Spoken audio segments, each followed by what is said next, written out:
सीपीआरमध्ये दाखल झालेल्या रुग्णांच्या काही रक्त तपासण्या खासगी लॅब धारकांकडून करून घेतल्या प्रकरणाची चौकशी पूर्ण झाली आहे। या प्रकरणात प्रसूतीशास्त्र विभागाच्या प्रमुखांसह 21 डॉक्टर दोषी असल्याचं निष्पन्न झालंय। संबंधितांवर कारवाई करण्याची शिफारस या समितीनं केली आहे। त्यामुळे आता अधिष्ठाता कोणती कारवाई करणार याकडे लक्ष लागून राहिलंय।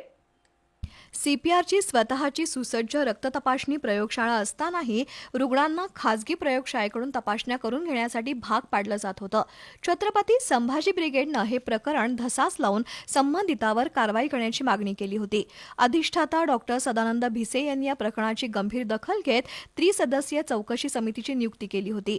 चौकशी दरम्यान प्रसूतीशास्त्र विभागाच्या प्रमुखांसह त्यांच्या वैद्यकीय पथकांची चौकशी केली।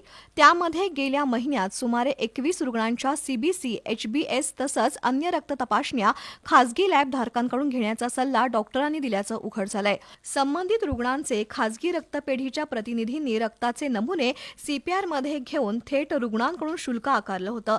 सीपीआरमध्ये स्वतःची रक्त तपासणी प्रयोगशाळा आहे, पण त्यातील काही चाचण्या इथं होत नाहीत।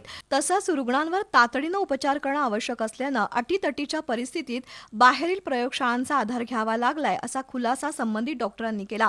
मात्र आमची प्रयोगशाळा 24 तास सुरू असून सीबीसीसह अत्यावश्यक तपासण्या इथंच केल्या जातात अशी माहिती सीपीआर रक्तपेढीच्या प्रमुखांनी समितीसमोर दिली। या विरोधाभासी माहितीनंतर चौकशी समितीनं प्रसूती विभागातील डॉक्टरांवर ठपका ठेवत त्यांच्यावर कारवाई करण्याची शिफारस केली आहे। चौकशी समितीनं दिलेल्या अहवालानुसार आता प्रशासन संबंधित डॉक्टरांवर कधी आणि कोणती कारवाई करणार याकडे लक्ष लागून राहिलंय।